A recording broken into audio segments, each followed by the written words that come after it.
Então, pessoal, começando a gravar aqui, então, esse bate-papo que a gente fez é importante para deixar vocês mais tranquilos do que vocês estão. Eu sei que tem muita gente que está aflita, mas não desesperem. O conteúdo ele é assim. A gente está vendo com mais calma para não acumular no sentido de conteúdos novos, tá? E mesmo quando a gente retornar, haverá oportunidades de retomadas de conteúdo. Eu não quero que vocês se desesperem. Vá de grão em grão, a gente vai enchendo o nosso papinho aí, sem desesperar, sem afobação, a gente vai obter sucesso nisso, tá bom? Resolvendo então o primeiro exercício que mandaram aqui, o Biel mandou, da página 27, tá bom? Tenha sempre a sua apostila à mãos aí, pelo menos para acompanhar os enunciados. A Lara já mandou um outro aqui para a gente fazer, mas vamos começar por esse exercício 4 da página 27. Ele é um exercício puramente teórico, tá? Mas eu vou abrir aqui um PowerPoint para pelo menos anotar algumas coisas para você guardar, depois anotar no seu caderno aí o passo a passo dessa resolução. É um exercício qualitativo, como eu tenho mencionado para você, não tem contas matemáticas exatas envolvidas, mas tem os conceitos aí dessa matéria, tá bom? Então vou compartilhar aqui e vamos resolver o passo a passo. Estamos na página 27, exercício 4. Vamos lá então.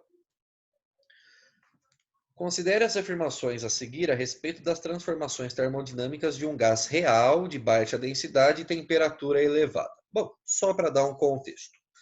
Vamos lá então no passo a passo aqui de cada item. São 5 itens. Item 1. Numa transformação cíclica, há sempre a realização de trabalho motor, independentemente do sentido do ciclo. Pessoal, você que já fez essa questão, gostaria que você abrisse o microfone, alguém que se sinta à vontade. Me diga se você colocou verdadeiro ou falso e por quê. Qual é a análise que você fez para chegar na resposta desse item 1 e a gente faz algum comentário. Vamos lá. Item 1, pessoal, verdadeiro ou falso? Alguém, por favor. Vamos participar. Prof, Fala, Lara. assim, eu não sei se tá certo, mas eu coloquei que era verdadeiro porque sempre tá mexendo e ele tem um sentido lógico, então eu imaginei que teria trabalho, porque o trabalho não é nulo quando a gente tem um ciclo. Ou tá muito Ok, errado? beleza. Alguém colocou alguma coisa parecida, diferente, que gostaria de comentar? Eu pus falso, mas não sei se tá certo. Eu acho que é porque é um. Daí eu pensei que, sei lá. Não sei! Não sei por que pus isso. Tá, vamos lá então. Pessoal, vamos lembrar então propriedades do ciclo fechado, da transformação cíclica. Tem um cara que quando você lê ciclo fechado, você precisa lembrar que é a energia interna. No ciclo fechado, o ΔU, a variação de energia interna, sempre será zero. Esse é o cara que é zero no ciclo fechado. Por quê? Já comentei isso, vamos comentar de novo. Energia interna é aquela quantidade de energia que só depende da temperatura. Uma função exclusiva da temperatura. Num ciclo fechado, pessoal, o ponto inicial é igual ao ponto final. É um ciclo fechado. Então, se o ponto inicial é igual ao ponto final, a gente conclui que a energia interna inicial é igual à energia interna final. Por quê?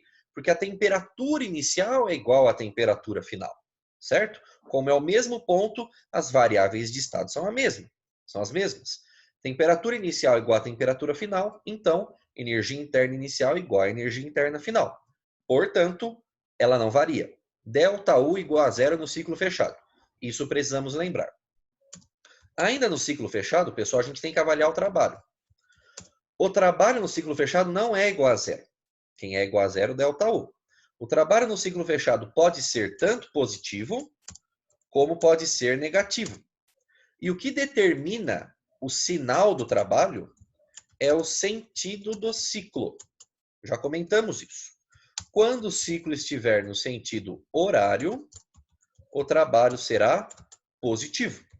Quando o ciclo estiver desenhado no sentido anti-horário, o trabalho será negativo. O trabalho positivo, pessoal, ele é também chamado de trabalho motor. E o trabalho negativo, ele é chamado de trabalho resistente. O trabalho motor é o gás que realiza. O trabalho resistente, ele é realizado pela vizinhança. Você está esmagando o gás.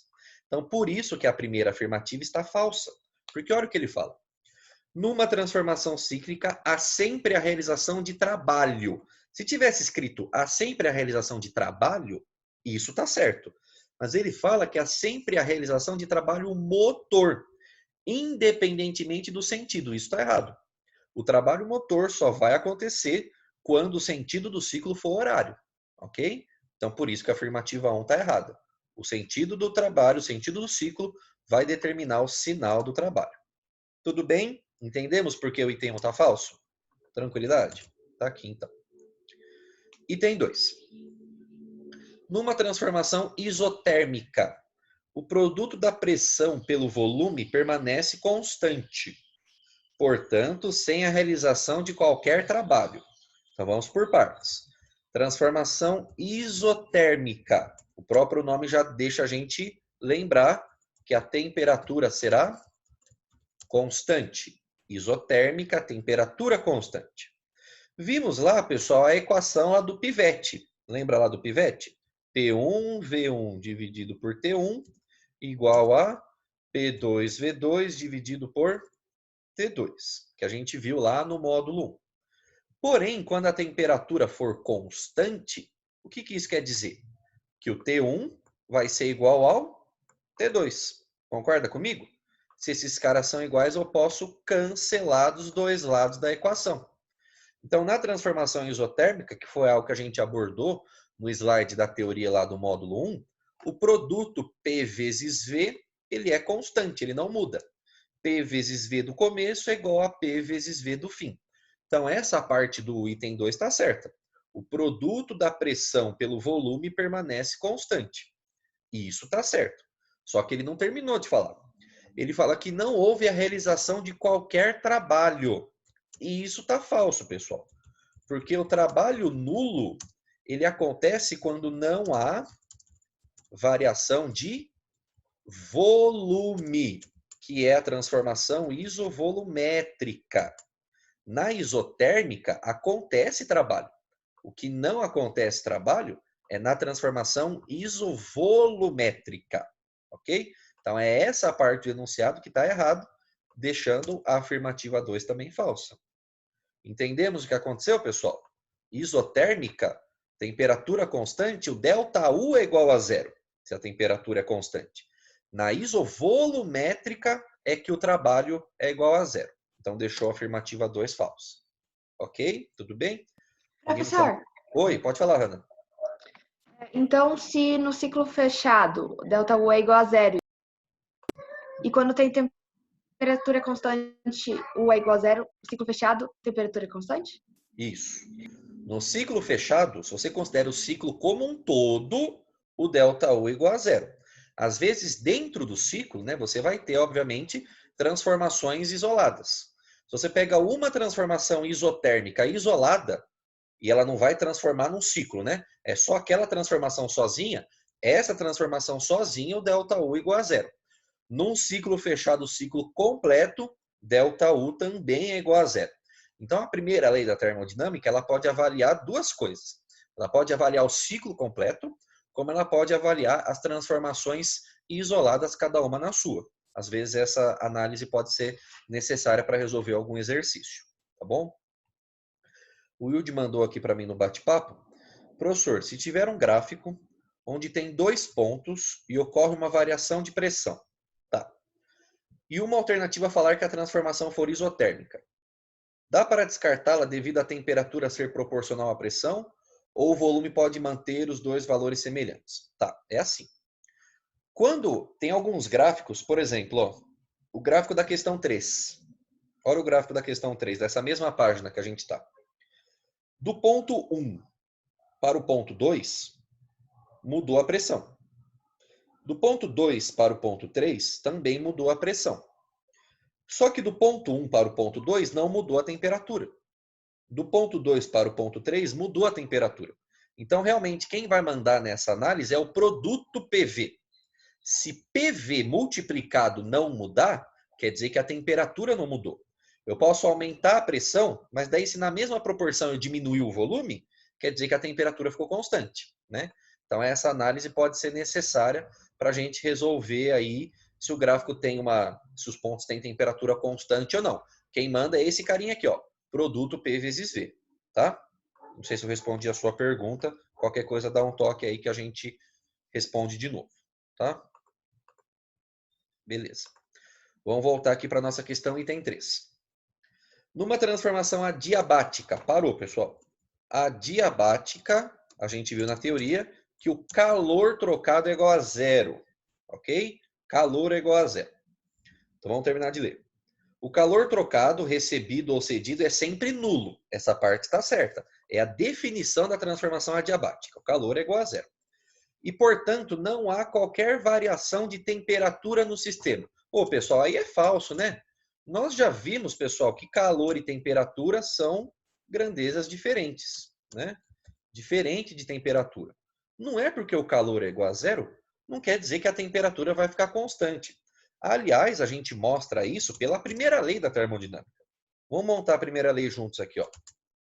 Delta U igual a calor menos o trabalho. Vamos colocar o símbolo do trabalho aqui, ó.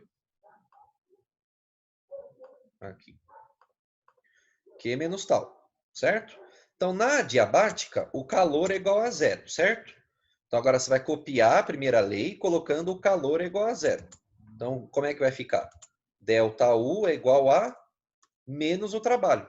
Então, você percebe que está tendo variação de energia interna. Se há variação de energia interna, quer dizer que haverá variação de temperatura. Então, por isso que o item 3 está errado. Então, percebe que ele começa falando uma coisa verdadeira, só que daí ele conclui uma coisa errada. Isso às vezes confunde, tome cuidado com isso. Tá bom? Então, realmente, o calor é igual a zero, só que há variação de temperatura sim. Tá bom? Item 4. Numa transformação isocórica. Parou, vamos lá. Isocórica. Isocórica tem dois sinônimos. Isovolumétrica e a isométrica. Nomes diferentes para a mesma coisa. Essa transformação tem o volume constante. Ok? Não muda o volume. Então, vamos terminar de ler. Numa transformação isocórica, o volume permanece constante. Olha lá, isso está certo. Agora vamos ver se ele está concluindo certo ou não. E, portanto, a energia interna do sistema permanece constante. E todo o calor recebido se transforma em trabalho. Aí, pessoal, mais uma vez ele conclui de forma equivocada. Isso está falso. Por quê? Já notamos ali no item 2. Quando o volume é constante, a gente já sabe que o trabalho é igual a zero. O trabalho é igual a zero. E ele fala para nós no item 4 que o calor vai ser transformado em trabalho. Não, o trabalho é igual a zero. Quando ele fala para nós aqui no item 4, ó, a energia interna permanece constante. Não, pessoal. A energia interna permanece constante na transformação isotérmica. Porque daí a temperatura é constante, a energia interna constante, né? Então, você percebe que ele vai trocando uma transformação com a outra para confundir. Na isocórica, o volume é constante, sim. Mas daí o trabalho fica igual a zero. E não a energia interna igual a zero. Então, mais uma afirmativa que está falsa. Ok? Tudo bem? Entendemos a diferença? Tranquilidade? Qualquer coisa, comentem aí que a gente explica de novo, tá bom? Finalmente, o item 5. Numa transformação isobárica, parou? Anota. O que é uma transformação isobárica? Pressão constante. Então, se você usar o pivete, olha como vai ficar. Ó. Era P1, V1 sobre T1, igual a P2, V2 sobre T2. Como a pressão é constante, P1 igual a P2, certo? Então, mais uma vez, você pode cancelar dos dois lados, porque são números iguais. Então, fica V1 sobre T1 igual a V2 sobre T2. Essa é a relação entre as variáveis de estado na isobárica. Vamos terminar de ler. O volume é diretamente proporcional à temperatura. Pessoal, isso está certo. Se a temperatura aumenta, o volume também tem que aumentar para compensar a questão da pressão ser constante, ok? Agora vamos ver se o restante está certo. De modo que um aumento de temperatura faz diminuir a pressão. Ah, pessoal, isso está errado, porque a transformação ela é isobárica. A pressão é constante. Então, nada que ele faça com a temperatura ou com o volume muda a pressão, né? É uma alternativa que entrou em contradição com ela mesma. Ela começa falando que é isobárica, mas depois fala que vai diminuir a pressão. Não, está furado. A pressão é constante, está falso. Então, todos os itens estão errados. A alternativa E de esquistossomose. Está todo mundo errado. Percebe que ele começa falando um negócio certo, mas para confundir, mas também para a gente aprender, né? Não é só uma questão para confundir, né? Para a gente aprender realmente a diferença entre as transformações, ele começa falando uma coisa certa, depois ele conclui de forma errada. Tá todo mundo errado nessa questão aí. Beleza, pessoal? Entendemos o que foi feito? Tranquilidade? Show de bola. Vamos seguir aqui então. Depois dessa questão, veio o exercício 6 da página 31. Vamos lá. Ah, tá. Essa questão tem uma coisinha. Vamos colocar aqui. Estamos na página 31. Exercício 6. Pessoal, acho que umas 2 pessoas me mandaram um e-mail sobre essa questão. E era uma pergunta praticamente igual sobre um dos itens. E eu vi realmente que tinha alguma coisa diferente. Eu fui pesquisar no vestibular original. E essa questão ela está modificada, né? Eles modificaram o enunciado, então tem uma alternativa que não foi modificada em detrimento do enunciado, que daí ela fica um pouco complicada da gente trabalhar com os mecanismos que a gente conhece, tá? Mas vamos tentar resolver o passo a passo aqui para você entender do que eu estou falando. Ó.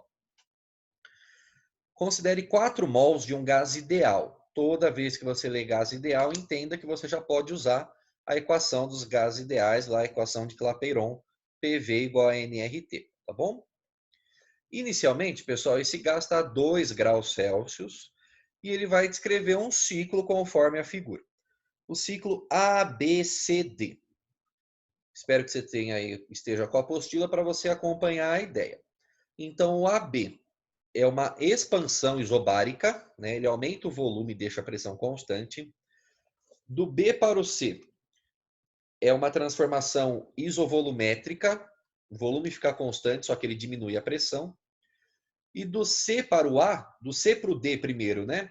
Ele faz uma compressão, que pode ser ou isotérmica ou adiabática, precisaria fazer a conta. E do D ele volta para o A, mais uma vez uma compressão, que pode ser isotérmica ou adiabática, precisaríamos fazer algumas continhas, tá? Alguém me chamou aqui no bate-papo? Tá.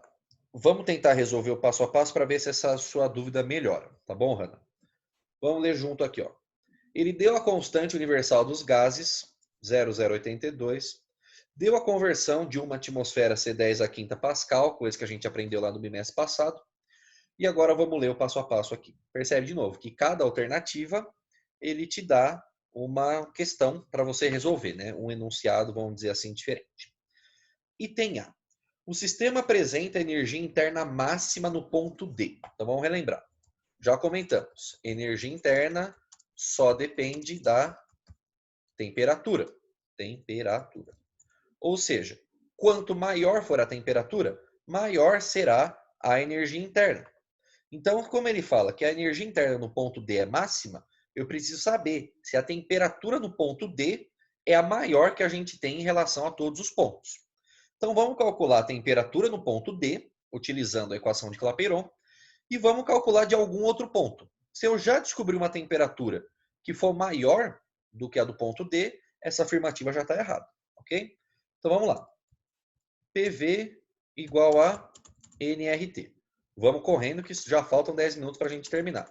Pessoal, qualquer coisa, se eu não responder todas as dúvidas que foram mandadas, me mandem no e-mail que eu respondo ainda hoje sem falta. Sem falta, tá bom? Vamos lá. PV igual a nRT. Vou calcular para o ponto D, que é o que ele está perguntando aí, né? Então, pelo gráfico, pessoal, você descobre que a pressão do ponto D é 8,2. Pode olhar aí no gráfico, é 8,2 a pressão. O volume do ponto D é 11. Posso usar atmosfera e litro? Nesse caso, eu posso. Por quê? Porque quem determina as unidades é a constante. É a constante universal, que é o R. E percebe que no R, no seu enunciado, ele está te dando a pressão, a atmosfera e o volume em litro. Então, eu não vou precisar, para essa alternativa, trocar as unidades. Agora, se eu precisar calcular o trabalho, aí sim eu vou precisar todo mundo no sistema internacional. Cuidado com isso, tá bom? Número de mols, 4, está no seu enunciado. Constante 0,082. Aí eu vou medir a temperatura T. Certo? Pessoal, precisamos resolver essa continha aqui, ó. O aluno antenado percebe que esse cara aqui, ó, que é a constante, ele tem um valor muito parecido com essa pressão. Então vai dar para a gente dar uma cancelada. Então olha o que eu vou fazer, ó. Eu vou deixar, opa, lugar errado, aqui. Eu vou deixar o 8,2 e o 11 quieto. Isso vai ser igual a 4 vezes. Eu vou transformar esse número aqui, que é a constante, em 8,2. Olha aqui, ó. 8,2. Porque tem um 8,2 aqui dentro, tá vendo? Ó? Só que agora eu tenho que arrumar a vírgula. Eu tenho que arrumar a potência de base 10. Eu andei com a vírgula para cá, ó. Ela estava aqui nesse zero. Andei uma para a direita, andei duas para a direita. Então, para compensar, eu tenho que andar agora duas para a esquerda. 10 elevado a menos 2, certo? Se eu pegar o 8,2 e andar duas casas para a esquerda, a vírgula, ele volta para o número que eu tinha. Só fiz isso, pessoal, para melhorar o jeito da gente calcular. E ainda vezes aqui a temperatura. Então, o que eu vou fazer agora? Ó, esse 8,2 que está aqui, ele cancela com esse 8,2 que está aqui, que está multiplicando os dois lados. Concorda comigo? Então, eu vou apagar aqui, mostrando que eles se cancelaram. Depois assiste o passo a passo para você anotar. Para isolar a temperatura, estes dois números que estão aqui, que estão multiplicando, eu vou passar para lá dividindo. Então, temperatura é igual a 11 dividido por 4, 10 elevado a menos 2. Esse 10 a menos 2, pessoal, que está dividindo, quando ele passar para cima, ele passa para o expoente positivo. Concorda comigo? Aí vai ficar 11 dividido por 4 vezes 100, que é o 10 elevado ao quadrado. 11 dividido por 4 dá 2,75. 2,75 e o 10 ao quadrado, o 10 a menos 2 subiu, virou 10 ao quadrado. Então a temperatura do ponto D é 275 Kelvin. Não esquece que toda a temperatura vai sair na escala Kelvin automaticamente por causa da unidade que o R, que a constante universal, tem. Essa é a temperatura do ponto D. O que eu preciso agora é descobrir um outro ponto que tem a temperatura maior do que o ponto D para já eliminar essa alternativa. Eu vou fazer a conta, pessoal, para o ponto B de bola. Tá bom? Então, olha aqui, ó. Pressão do ponto B, 9,02. Vezes o volume do ponto B é 12. Isso é igual a 4, que é o número de mols, vezes a constante 0,082, vezes a temperatura. Se você, pessoal, perceber, olha aqui, ó. Olha esse cara do ponto D, 8,2 vezes 11. Olha esse cara do ponto B de bola, 9,2 vezes 12. Tanto o volume aumentou, como a pressão aumentou. Como o lado direito da equação é o mesmo, é 4 e 0,082, com certeza essa temperatura ela vai ser maior.